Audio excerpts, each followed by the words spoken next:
Hi everyone and welcome back to the channel. For those of you who don't know me, my name is Florian and with my husband JC we compete in harness dog sports. So we do canicross, scooter, skijoring and dog sledding. We have 4 amazing dogs who are our family and our teammates, and we compete all across Canada and internationally as well. So today I am in a dog room to tell you about our conditioning that we do with the dogs to keep the dogs in shape during the racing season, but also in the off season, and hopefully stay injury free while we practice our sports. So I wanted to do this video because every time that I post something about conditioning on social media, I always get a lot of questions, and they are very often the same questions. So I figured it would be an easy way to answer some of these questions here. So first of all, I wanted to say a little disclaimer. I am not a professional. What I'm going to show in this video today will be what works for me and for my dogs. If it is helping for you, that's great, but we always suggest seeking the guidance of a professional to get something that works for your dog.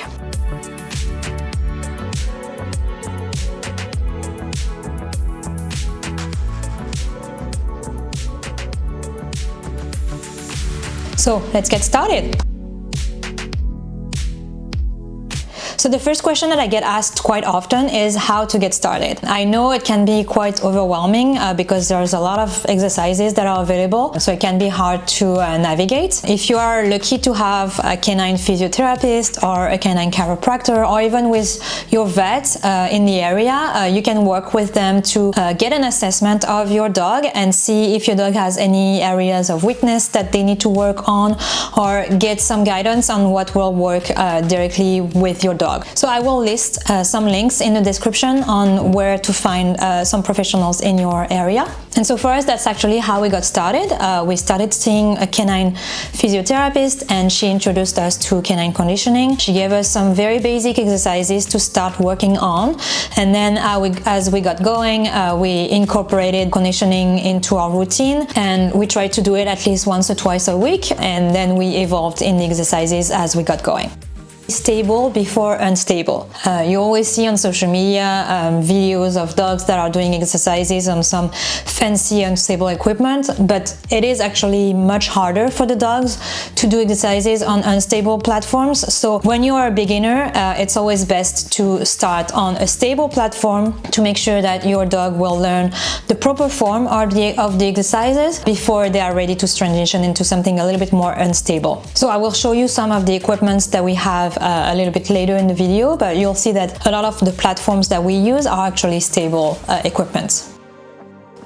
A very good way to get started when you don't know exactly what you're going to do is to find a program made by a professional and to follow the program. I will link some of the rehab professionals that I really like in the description with the programs that they have done. There's a lot of programs online with some really good videos that you can follow, and usually it will show you like how the exercise is done, what is the proper form for your dog, what kind of equipment you're going to need, the kind of handler body language that you need to do to make your dog understand what you're asking from them, and they will show you the proper form versus what is the improper form. So at some point in our journey, we follow the program by McIntyre Canine Rehabilitation. I also really like Lisa Peterson from LP Canine Fitness. Her videos are very well done, and what I really like about her is how she does her sessions as a circuit. So she will have like 1 or 2 pieces of equipment and then work 2, 3, 4 exercises that go with the same piece of equipment. And then there's Anna Lee from Canine Conditioning Coach that I really like as well. Her website is extremely well made. There's a ton of videos of exercises that are available for free, and she has also some that are part of programs, and she will have on her website a ton of resources as well. So if you need any of those links, it will be in the description.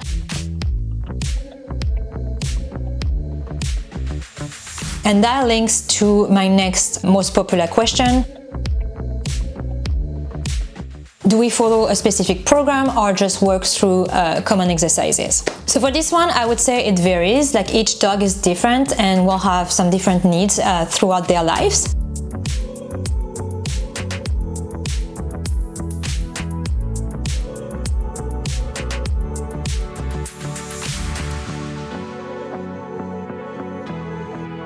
So when the dog is a puppy, you work on the foundations. So the biggest challenge that you will face here will be to get your dog to focus and not get all over the place. So you need to teach them the exercises with the proper form before you work into like getting repetitions and sets and everything. They need to learn how to do the exercise properly before they can actually do the exercise as part of a routine. So this is where we're at with Ragnar at the moment.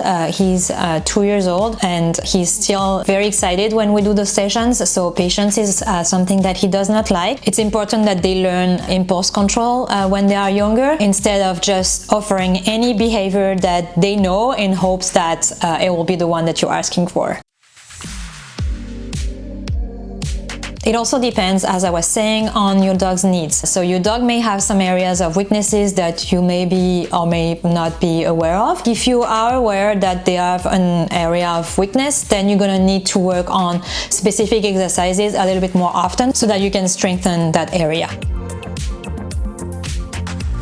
Then there is when they have an injury. So we do all of this conditioning in the hope that they stay injury-free.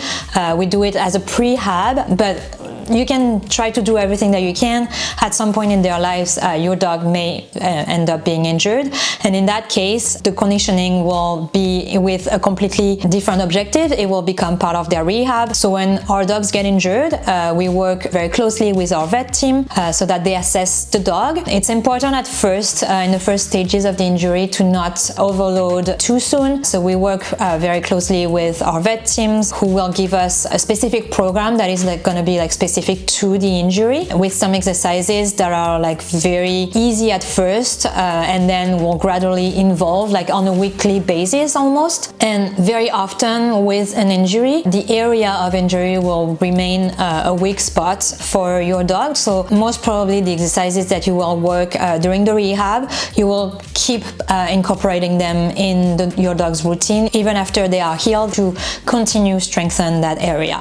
So for example, 3 years ago, Bolt got injured in his psoas muscle, which is in his back. So even today, 3 years later, we still have some specific exercises that we keep in his routine that will make sure to strengthen his back. And last year, Kichi injured his gracilis muscle, which is in the back of the rear leg, so pretty much like the hamstring. So it's very different from Bolt's injury. So Kichi gets some specific exercises that are very different, and even to this day, we keep in his routine to make sure that that area doesn't get re-injured. So the next question that I get quite often is what exercises do we do before or after trainings or competitions? So we try to schedule the fitness sessions on the days where they don't already run, and we also try to make sure that during the week they have at least one day where they don't do anything that will ask some activity in terms of the muscles, so a complete rest day, even though they hate it. But so for example, if we do 4 runs during the week, we try to have once or twice a week the fitness sessions, and that will leave you with one rest day, so you get a good schedule with that. It doesn't really matter if it's around competitions or during regular training. The only thing that we'll do differently will be before competitions have lighter sessions so that they are not too tired, or if after we come back from a race the day after, if they're tired, we'll do again a lighter session. So less reps, maybe less exercises altogether. We typically try to adjust based on how the dogs are. What equipment do we use and how to stay on the budget? So I find this question extremely interesting because you may think that you need some a lot of equipment or some fancy equipment to do some kind of fitness or conditioning with your dog. I will show you our equipment, and you will see that a lot of it, either we built it ourselves or we got the human equivalent of it for a cheaper version than the dog version. So the piece of equipment that we use all the time is this platform. So we built it ourselves a couple years ago. It's a stable platform. It's very versatile. I will put a link in the description for a very good resource that will help you measure your dog and build a platform that works with the measurements made for your dog. So we painted it and added some sand in it to make it non-slippery so that it has good grip for the dogs. but you can also use some grip tape, or you can glue some type of like yoga mat on it, anything that will make it non-slippery.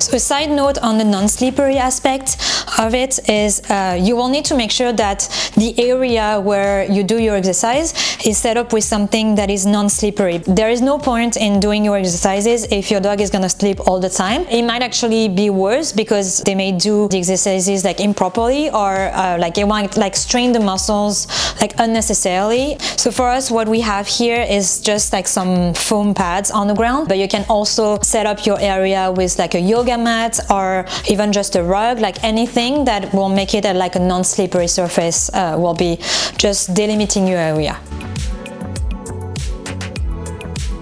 So the stepped stool, we use this for squatting, for pivoting, and so I got these just like a classic step tool from the dollar store, and what I did is I glued a yoga mat on it to make it non-slippery. So because it is cheap, it's not the greatest for greater strength, so I just need to make sure that I always use my body to put some counterweight on it and make sure that they don't like just like make it shift all the time.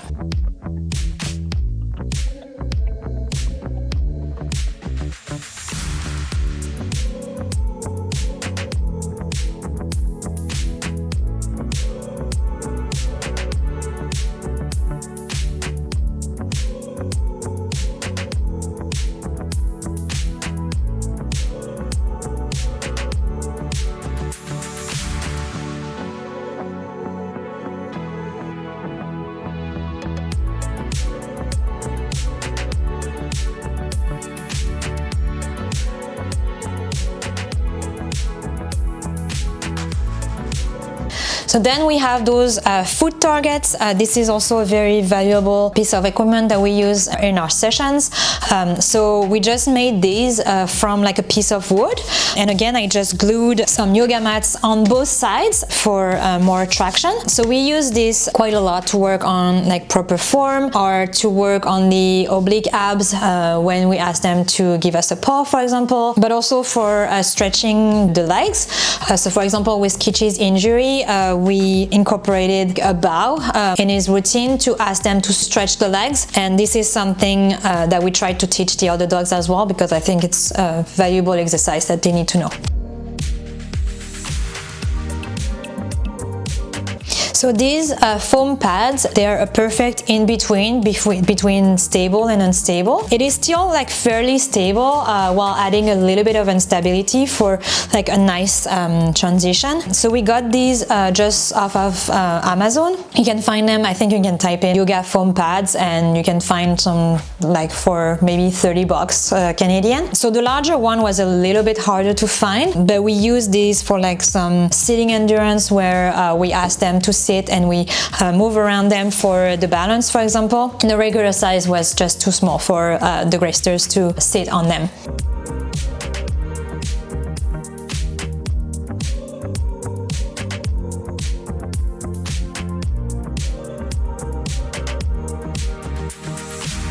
The balance disc, so again, we got this off of Amazon. This one was, I think, less than 20 bucks. You can type in balance disc. It is inflatable, and we use this for squatting and pivoting as well, like similar to with the stepping stool. It's just a little bit more of instability. So that would be like a transition after your dog is more familiar with the step stool. The Fitbones. This is the only fancy piece of equipment that we own, and to keep it budget friendly, we got them when they were on sale, something like a Black Friday sale or something, so they were on a discount. It's nice to have, but it's not at all a necessity. We got them early on in our conditioning journey, so we've used them quite a lot, and they still hold like really nicely, so that's a good investment because they do hold quite nicely. But if you're on a budget, you absolutely don't need to start with this.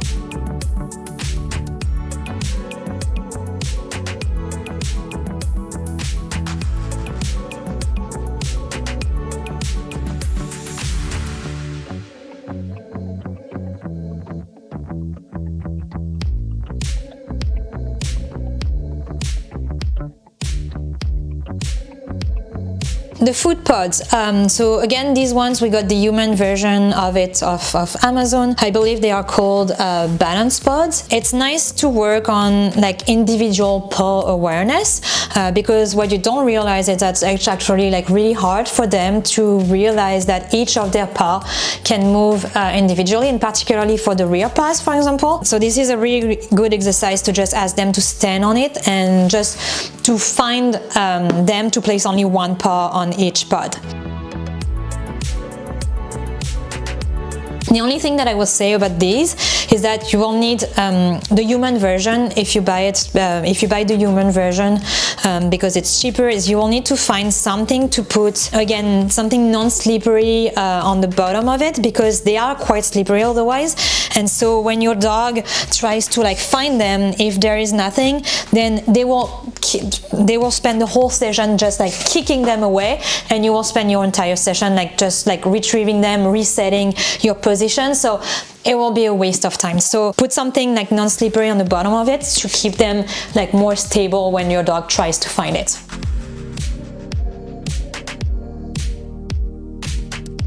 So that's it. That's all the equipment that we have. Now, something to keep in mind is that this is something that we accumulated over the years. So we've been doing fitness with the dogs for about 8 years now, maybe. And we started when we had Luna and Bolt. So this is all the equipment that we have accumulated over the years, but you don't need all of that to get started. You can just start small and then add to it as you see fit or as your needs evolve. So I hope you found this video interesting. If you have any questions, don't hesitate to reach out or to leave some comments. A lot of the resources that I talk about in this video will be in the description of the video, because there's actually a lot of really good resources that I want to share, because like there's no gatekeeping here. So make sure to check those links and those websites. So make sure to like this video and subscribe to our channel to see what we're up to in the future. Bye!